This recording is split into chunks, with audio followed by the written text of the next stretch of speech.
yang lemah dikuatkan, yang miskin diperkaya,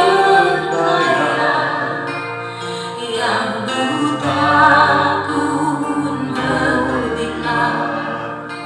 Semua Dia buat bagiku. Hosana, Hosana, Yesus mati bagiku. Hosana, Hosana, Dia bangkit bagiku. Hosana, Yesus mati bagiku. Hosana, Hosana, Dia bangkit bagiku. Hosana, Hosana, Yesus mati bagiku. Hosana, Hosana, Dia bangkit bagiku.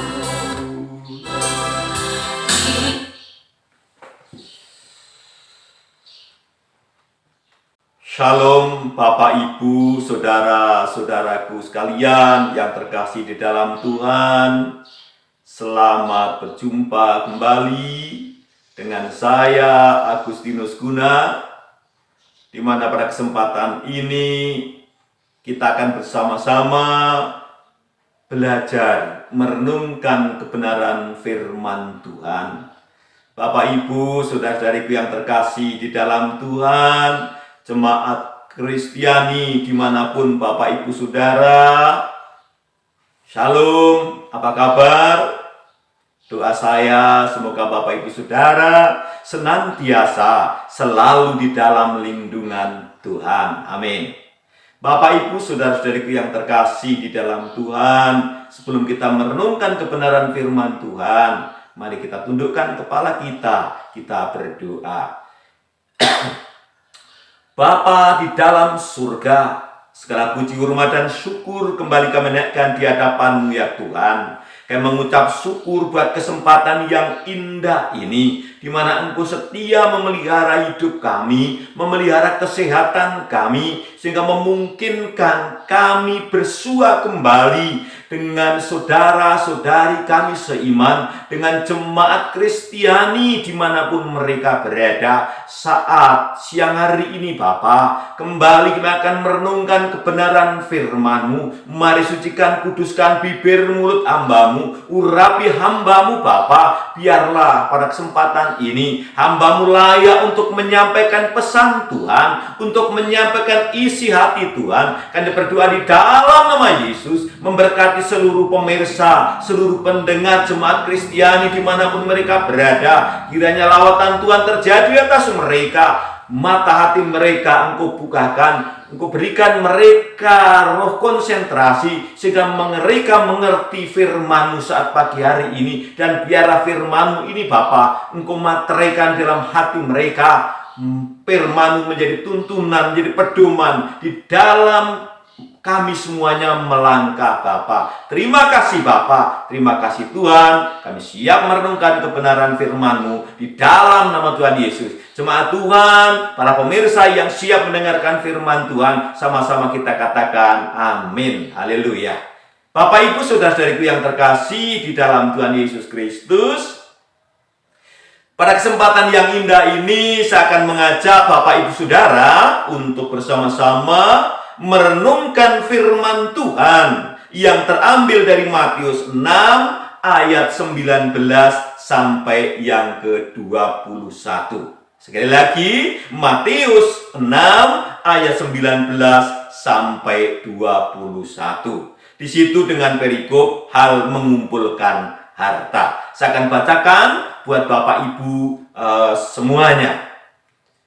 Firman Tuhan berkata demikian, "Janganlah kamu mengumpulkan harta di bumi ngengat dan karat merusakkannya, dan pencuri membongkar serta mencurinya. Tetapi kumpulkanlah bagimu harta di surga. Di surga ngengat dan karat tidak merusakkannya, dan pencuri tidak membongkar serta mencurinya. Karena di mana hartamu berada, di situ juga hatimu berada." Sekali lagi Bapak Ibu, saya akan membacakan buat Bapak Ibu Saudara. Firman Tuhan berkata demikian, "Janganlah kamu mengumpulkan harta di bumi ngengat dan karat merusakkannya, dan pencuri membongkar serta mencurinya. Tetapi kumpulkanlah bagimu harta di surga. Di surga ngengat dan karat tidak merusakkannya, dan pencuri tidak membongkar serta mencurinya." Ayat yang terakhir, "Karena di mana hartamu berada, di situ juga hatimu berada." Amin. Bapak Ibu saudara-saudariku yang terkasih di dalam Tuhan Yesus Kristus, sungguh firman Tuhan pada siang hari ini firman Tuhan yang luar biasa. Firman Tuhan yang mengingatkan kepada kita untuk kita senantiasa mengumpulkan harta di surga. Untuk kita tidak mengumpulkan harta di bumi. Karena kata Alkitab tadi, di bumi ngengat dan karat merusakkannya, dan pencuri membongkar serta mencurinya. Tetapi ketika kita mengumpulkan harta di surga, maka yang terjadi, pencuri tidak membongkar serta mencurinya. Dan di dalam ayat yang ke-21 di sana dikatakan bahwa karena di mana hartamu berada, di situ juga hatimu berada.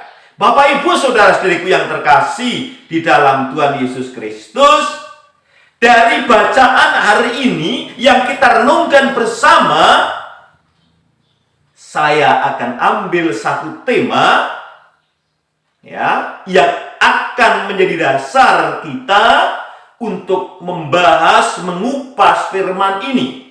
Saya akan beri tema kecil, yaitu bolehkah orang Kristen itu kaya? Bapak Ibu saudara-saudariku yang terkasih di dalam Tuhan Yesus Kristus, pada siang hari ini ada beberapa hal, beberapa subtema yang akan kita bahas secara menyeluruh, sehingga kita nanti di akhir pemberitaan firman Tuhan ini kita memperoleh gambaran yang jelas, memperoleh kesimpulan yang jelas yang menjadi panduan untuk kita melangkah. Jadi yang pertama, subtema yang pertama, kita mau berbicara tentang siapakah yang membuat seseorang menjadi kaya. Satu, tema satu. Tema yang kedua, bagaimana cara memperoleh kekayaan yang benar dan diperkenan Allah. Lalu, tema yang kedua, kekayaan yang kita miliki harus digunakan untuk apa?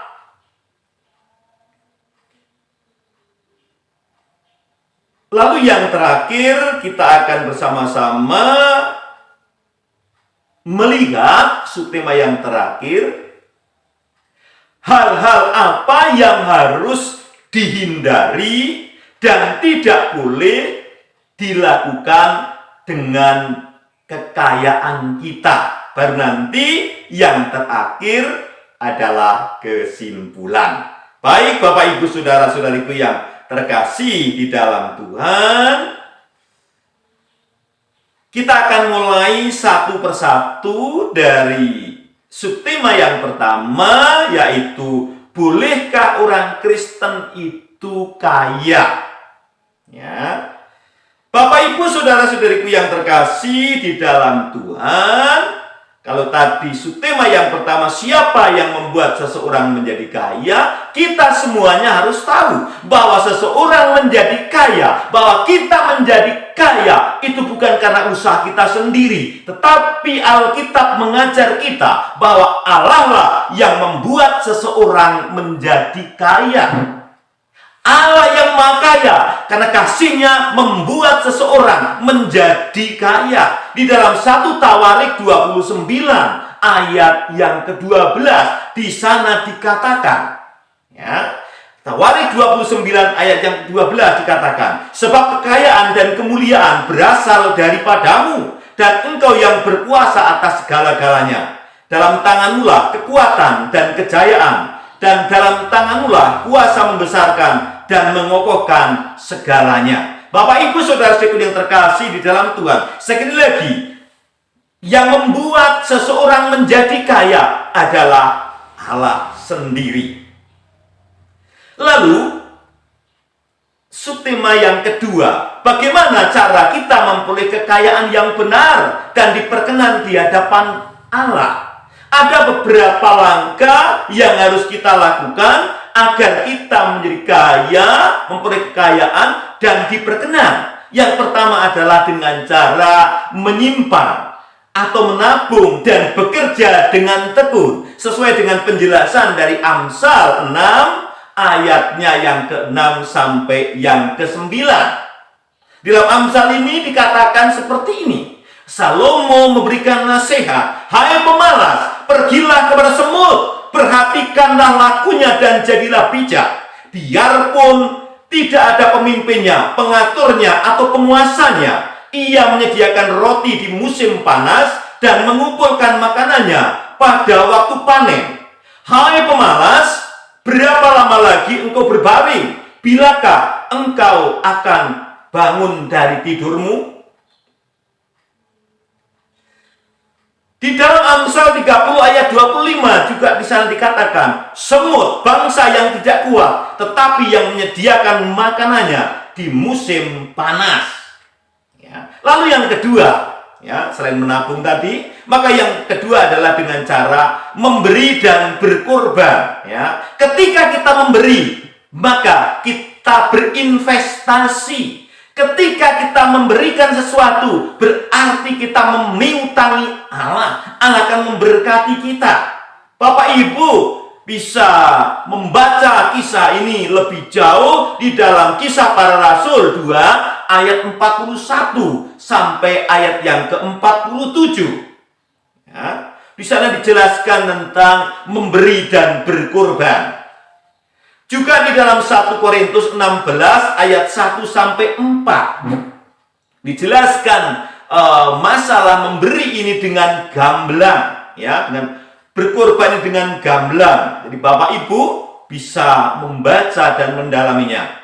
Lalu yang ketiga, kita harus rajin untuk memperoleh kekayaan. Untuk kita menjadi kaya, maka kita tidak boleh malas dan kita harus rajin. Amsal 10 ayat 4.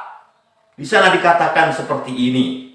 Tangan yang lamban membuat miskin, tetapi tangan orang yang rajin membuat kaya. Amin. Amin Bapak Ibu. Haleluya. Jadi tangan yang lamban membuat miskin, tetapi tangan orang yang rajin membuat kaya. Kalau kita rajin bekerja, kita rajin berusaha, Tuhan akan berkati kita sehingga kita menjadi kaya. Tapi kalau kita malas, kita bertopang dagu, kita melakukan aktivitas kita, maka kita akan menjadi miskin. Oleh karena itu, pada siang hari ini saya mengajak kepada Bapak Ibu Saudara semuanya untuk kita bisa menjadi kaya di hadapan Tuhan, maka kita harus rajin. Sekali lagi, kita harus rajin. Amin. Haleluya. Lalu, yang berikutnya, poin yang kedua. Kalau kita sudah kaya, sudah diberkati oleh Tuhan, maka pertanyaan yang berikutnya,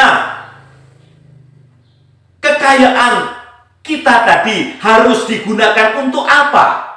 Bapak, Ibu, Saudara, kalau kita sudah diberkati oleh Tuhan, maka kekayaan kita itu harus digunakan untuk memuliakan nama Tuhan.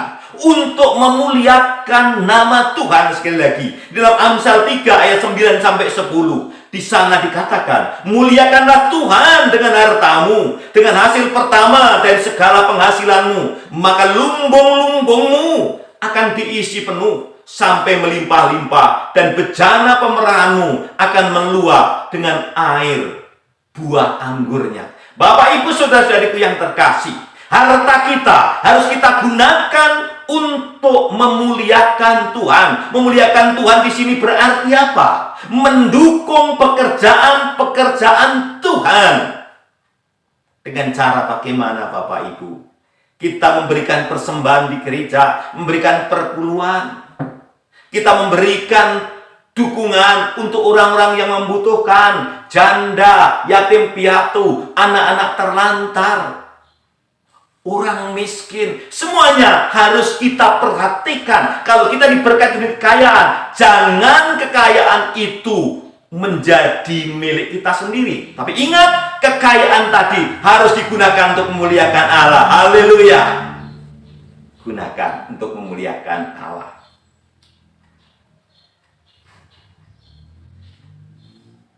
Lalu yang berikutnya, Bapak, Ibu, Saudaraku sekalian, apa yang harus dihindari dan tidak boleh dilakukan dengan kekayaan kita? Ada hal-hal yang harus dihindari dan tidak boleh dilakukan dengan harta kita, dengan kekayaan kita. Yang pertama adalah tidak boleh kita menaruh imannya pada harta. Iman kita ditaruh pada harta. Memegahkan diri dengan banyak kekayaan tidak boleh, Bapak, Ibu, Saudara. Ya. Harta kita tidak menyelamatkan, tidak akan bisa membebaskan kita. Ingat, harta kita tidak bisa menjadi tebusan kepada Allah ganti nyawa kita. Yang kedua, Bapak, Ibu, Saudaraku, yang harus dihindari dan tidak diperkenan, yaitu mengumpulkan harta bagi diri sendiri. Ya. Kalau kita kaya, kita sudah diberkati, maka harta kita, sekali lagi, tidak boleh digunakan hanya untuk diri sendiri. Tetapi harta kita harus kita gunakan untuk juga mendukung orang lain. Di dalam Lukas 12 ayat 21, di sana dikatakan, demikian jadinya dengan orang yang mengumpulkan harta bagi dirinya sendiri, jikalau ia tidak kaya di hadapan Allah. Bapak, Ibu, Saudara, Tuhan tidak mengizinkan kalau kita sudah diberkati, maka harta kita itu hanya untuk diri kita sendiri. Kita harus punya rasa peduli terhadap sesama kita. Kita punya rasa peduli, empati terhadap orang-orang yang miskin, yang membutuhkan, yang kurang beruntung, para janda, yatim piatu, dan anak-anak terlantar, Bapak, Ibu, Saudara.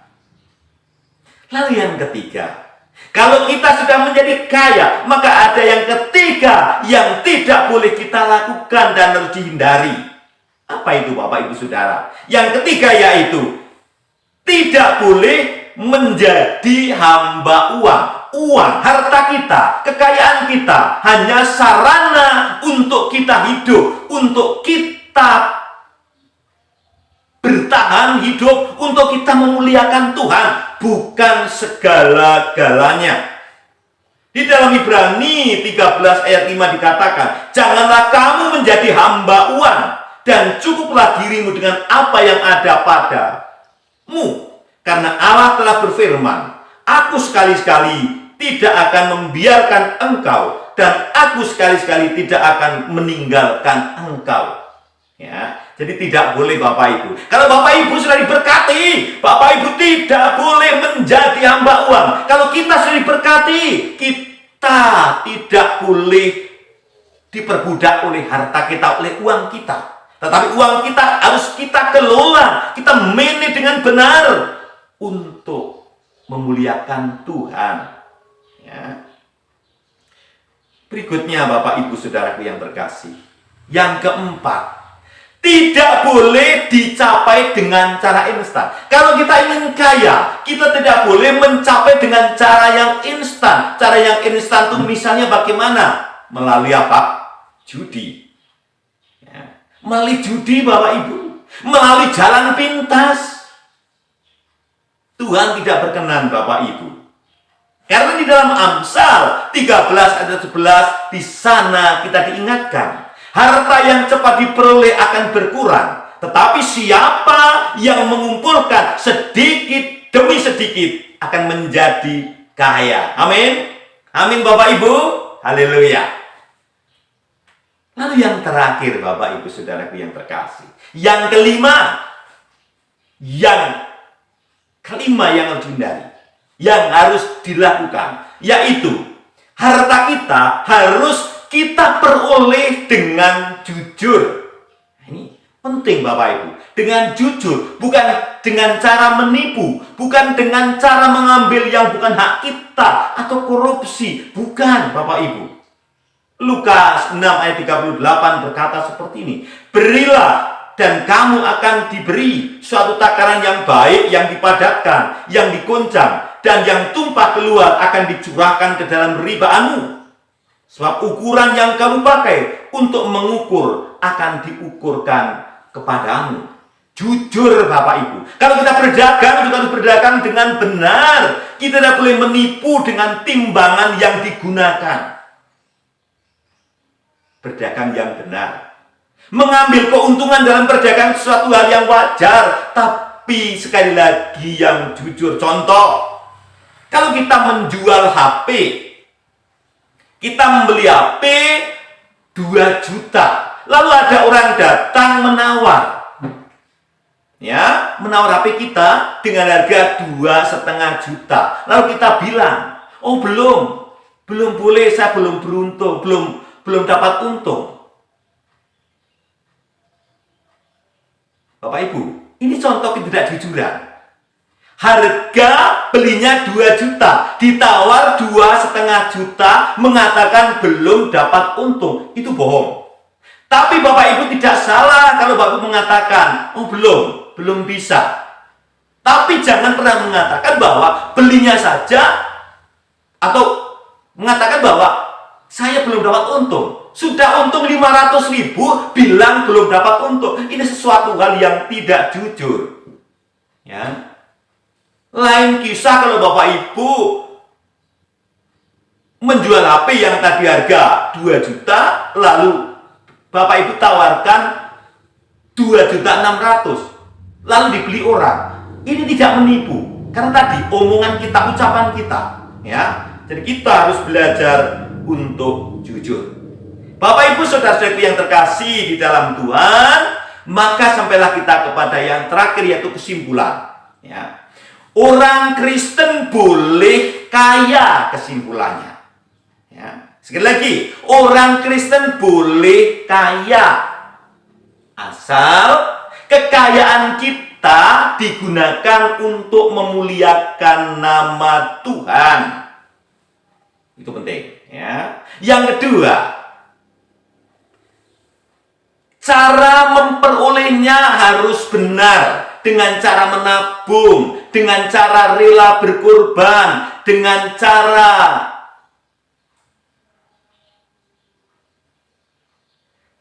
cara yang lain, yaitu rajin, ya, rajin mengumpulkan, ya, memberi dan berkorban maksud saya, ya. Lalu yang berikutnya, ada hal yang harus dihindari ketika kita sudah menjadi kaya. Ketika Bapak Ibu sudah menjadi kaya, ada hal-hal yang harus dihindari, ya, dan tidak boleh dilakukan. Ingat, ada 5 tadi. Yang pertama, kita beriman pada harta dan memegang diri dengan kekayaan kita. Satu, ya. Lalu yang kedua, mengumpulkan harta bagi diri sendiri. Tidak boleh, Bapak Ibu. Yang ketiga, tidak boleh menjadi hamba uang. Menjadi uang berarti apa? Diperbudak oleh uang. Ya. Yang berikutnya adalah tidak boleh dicapai dengan cara instan, tapi harus dengan cara yang wajar, bekerja dengan tekun, dengan rajin, ya. Dan yang kelima, diperoleh dengan cara yang jujur. Demikian Bapak Ibu, saudara-saudari yang terkasih, firman Tuhan yang bisa saya sampaikan. Kiranya firman Tuhan ini memberkati Bapak Ibu Saudara. Dan mulai siang hari ini, saya ingatkan, kita harus memperhatikan harta kita dengan benar. Harta kita untuk hormat, kemuliaan bagi nama Tuhan. Muliakanlah Tuhan dengan hartamu. Amin. Sebelum kita mengakhiri firman Tuhan ini, kita akan akhiri dengan doa. Mari kita tundukkan kepala di hadapan Tuhan. Kita angkat tangan. Bapa di dalam surga, terima kasih Bapa, hamba-Mu telah menyampaikan isi hati-Mu, hamba-Mu telah menyampaikan pesan-Mu. Biarlah firman-Mu ini Bapa tidak kembali dengan sia-sia. Engkau materaikan di dalam hati setiap pemirsa, setiap pendengar yang menyaksikan acara ini Bapa. Engkau materaikan dalam hati mereka, firman-Mu boleh bertumbuh, berkembang, bahkan berbuah lebat. Mereka menjadi orang-orang yang takut akan Tuhan, yang memanfaatkan, menggunakan harta kekayaannya dengan benar Bapa, sehingga mereka menjadi orang-orang yang peduli, orang-orang yang punya empati, orang-orang yang menggunakan harta kekayaannya untuk memuliakan nama-Mu, untuk menolong sesama Bapa. Terima kasih Bapa, terima kasih Tuhan. Biarlah firman-Mu sekali lagi Engkau materaikan dalam hati setiap pemirsa dan pendengar. Karena yakin dan percaya firman-Mu sekali lagi tidak akan kembali dengan sia-sia, tapi akan bertumbuh, berbuah lebat. Terima kasih Bapa. Di dalam nama Tuhan Yesus kami berdoa, mengucap syukur. Haleluya. Amin. Salam Bapak Ibu saudara-saudariku yang terkasih di dalam Tuhan. Jika Bapak Ibu merasa terberkati dengan siaran ini, mohon Bapak Ibu berkenan untuk memberikan dukungan. Caranya dengan cara like, share, komen, dan subscribe. Tuhan Yesus memberkati. Haleluya. Amin.